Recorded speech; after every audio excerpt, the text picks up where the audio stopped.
నిరాశ చెందవలదు దేవి. తమరు మమ్మ పొందుట కొరకు తపమాచరించారు. తమరు మమ్మ అవశ్యం పొందుతారు. ఎందుకంటే ఎవరి తపోబలము వ్యర్థము కాజాలదు. అవును దేవి, కానీ తమరు ఇందులకు బహుదీర్ఘకాలము నిరీక్షించవలసి ఉంటుంది. నేను నిరీక్షించదను పరంధామా. ఆ సమయము వరకు ఏకాంతములో తమకై తపమాచరించెదను. మేము కలియుగమున కల్కి అవతారము ధరించెదం. అప్పుడు తమ మనోభీష్టము సంపూర్ణమవుతుంది. తమరి ఈ ఓదార్పునకు శతకోటి ధన్యవాదములు పరంధామా. ఇక నేను నా సాంసారిక లక్ష్యపూర్తి తదనంతరము తమ తపస్సులో నిరంతరము వినీలమగుదును. దేవి, తమ ఈ తపస్సు కొరకు మేము తమకొక ప్రదేశమును సూచించదము. అవశ్యము స్వామి. ఇక్కడకు దూరంగా ఉత్తరాన త్రికూట పర్వతము కలదు. ఆ పర్వతాన మహాకాళి, మహాలక్ష్మి, మహాసరస్వతి ఈ ముగ్గురు మహాశక్తులు నివసిస్తున్నారు. ఎప్పుడైతే ఈ ముగ్గురు మహాశక్తులను తమలో స్థాపింపజేయగలరో అప్పుడు మేము కల్కి అవతారము ధరించెదం. తమరి ఆజ్ఞ శిరోధార్యము. పరంధామా, తమరు నన్నెందులకై త్రికూట పర్వతమునకు పంపించుచున్నారు? దేవి, ఈ అసుర శక్తులు అక్కడి మునులకు, ఋషులకు, గృహస్థులకు అనేక ఆటంకములు కలిగించుతున్నవి. ఈ శక్తుల యొక్క అరాచకాల వల్ల నిరంతరం జనులు పాహిమాం పాహిమామని ఘోషిస్తున్నారు. వారి ఆర్తనాదములను అవశ్యము ఆలకించెదను. ధర్మమును అధర్మము యొక్క సంఖ్యల నుండి విముక్తి గావించెదను. తమ ఉద్దేశ్యమును సంపూర్ణము గావించెదను. అసుర సంహారం అనేది ఈ ప్రయత్నమును సంపూర్ణము గావించుట కొరకు సూర్యదేవులు ప్రసాదించిన ఈ దివ్య కమండలము తమకు సహకరిస్తుంది. అయినను పరంధామా, ఈ లక్ష్యమును సంపూర్ణము గావించుటలో నాకు తమ యొక్క ఆశీర్వాదము అవశ్యమగును. తమరిక తక్షణమే త్రికూట పర్వతమునకు వెళ్ళవలెను. యశస్వీ భవ.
త్రికూట పర్వతము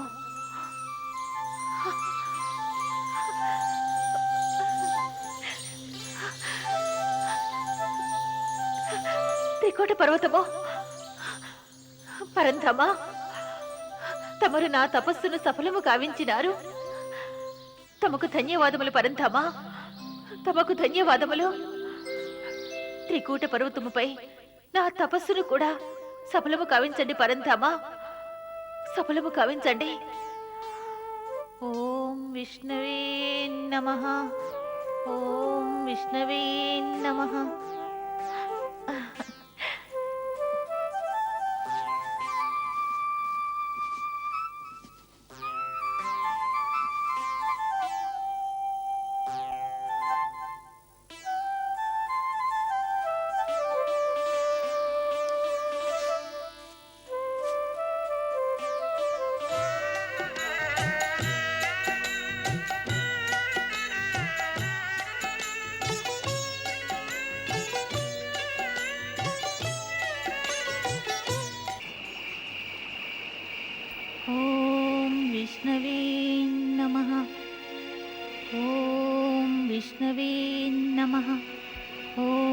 విష్ణవే నమః.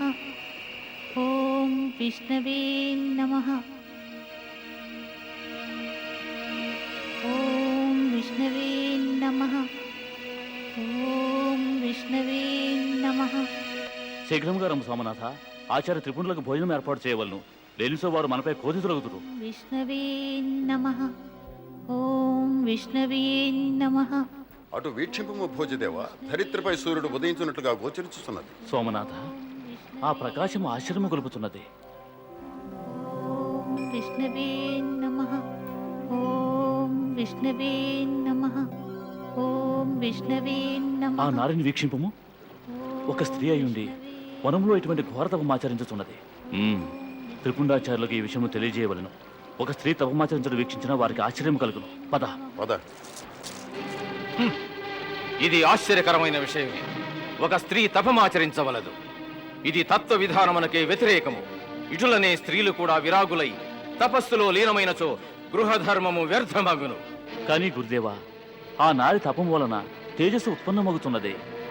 దాని వలన ఆమె కుటీరమే ప్రకాశించుతున్నది.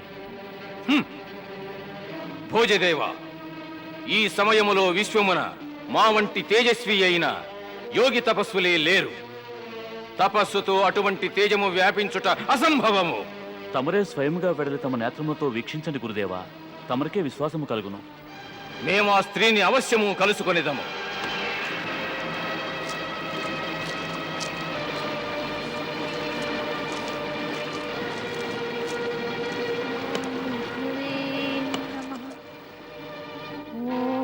విష్ణవే నమః. ఓం విష్ణవే నమః. ఓం విష్ణవే నమః.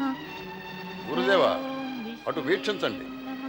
ఆ యువకన్య అయిన తపస్విని ఆకాశం నుండి వెలువడిన కాంతి కణము వలె గోచరించుచున్నది. మూర్ఖుడా, ఎవరి తపో ప్రకాశము అటుల వ్యాపించదు. ఈమె తపస్విని కాదు, ఇది మాయాజాలం. ఈ మాయావిని జనులను తన వైపు ఆకర్షితులను గావించుకున్నట్టుకు వ్యాపింపజేసినది. నేను తక్షణమే ఆమె ఇంద్రజాలమును ఛేదించెదను. విష్ణవే నమః. ఓం విష్ణవే నమః.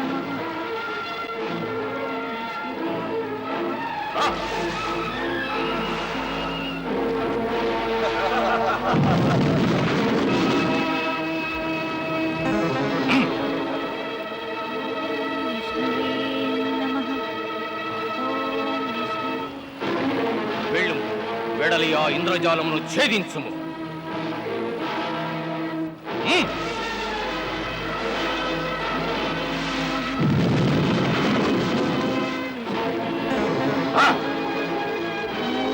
విష్ణవే నమః. ఓం విష్ణవే నమః. ఓం విష్ణవే నమః. ఓం విష్ణవే ఏయ్ మాయావిని, మేమెవరో నీకు తెలియదు. మమ్ములను ఎదిరించు దుస్సాహసము చేయవలదు. నమః. ఓం విష్ణవే నమః. ఓం విష్ణవే నమః. ఓం విష్ణవే నమః. ఓం హే మాయావిని, నీ వంటి తపస్వినులను ఎందరినో వీక్షించినాను. చాలించుము నీ నాటకమును, నీ నేత్రములను తెరువుము. నన్ను ఆహ్వానించుటకు లేచి నిలువుము. నేను త్రిపుండాచారిని, మహాతాపసుడను, మహాయోగిని. నీవు మమ్ము అవమానించుచున్నావు.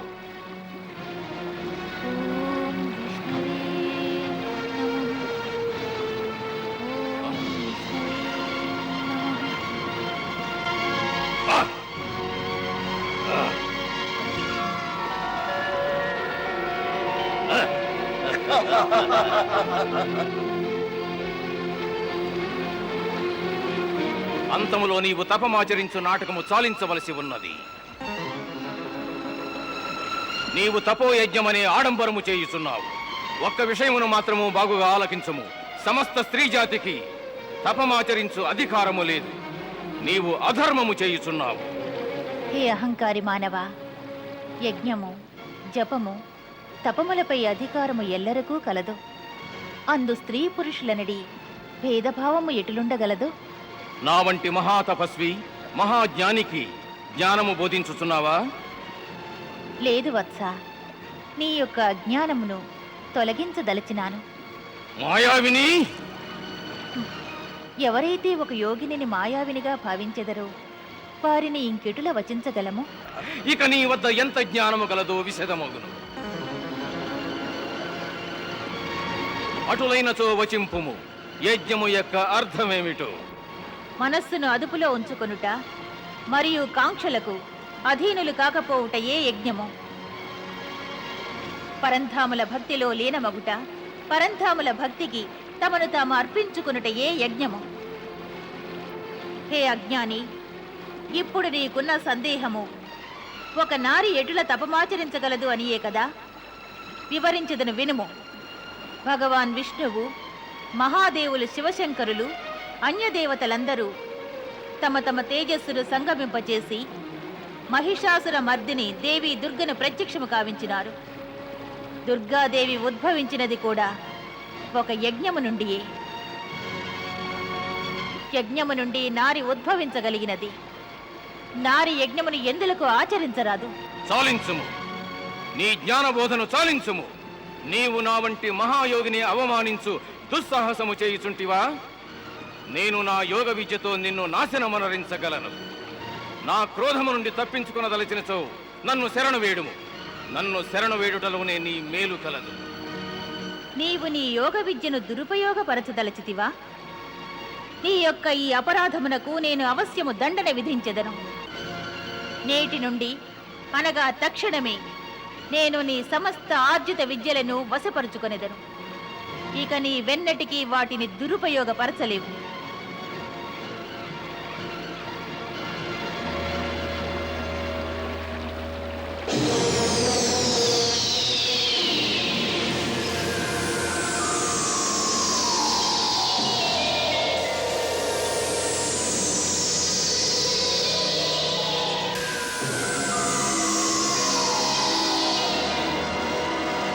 ఇక నీవు నీ సమస్త శక్తులను కోల్పోయి నిరాశ్రయుడవైనావు. ఇప్పుడు నీ వద్ద యోగ విద్య కూడా మిగిలి ఉండలేదు.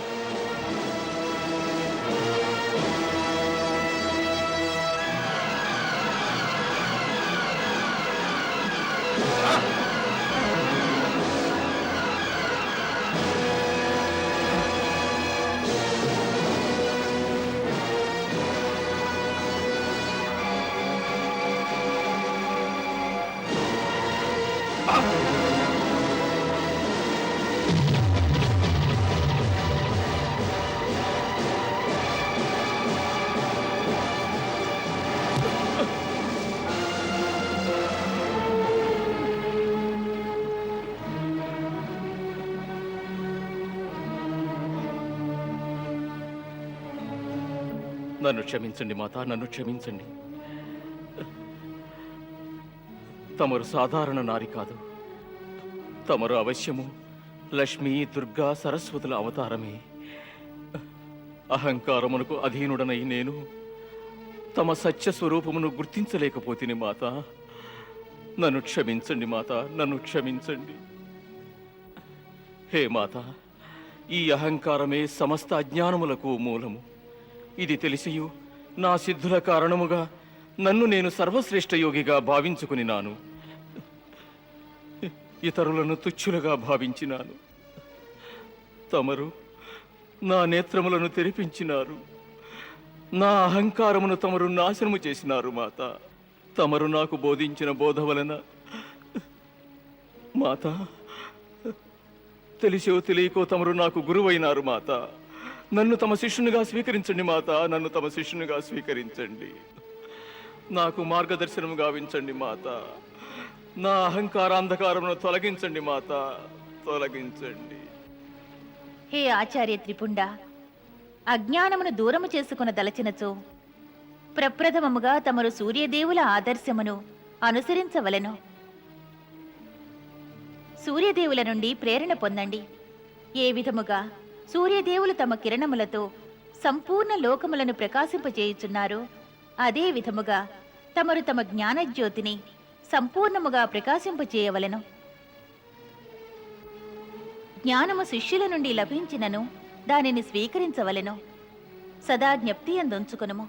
జ్ఞానము పంచుట వలన వృద్ధి చెందును, క్షీణించదు.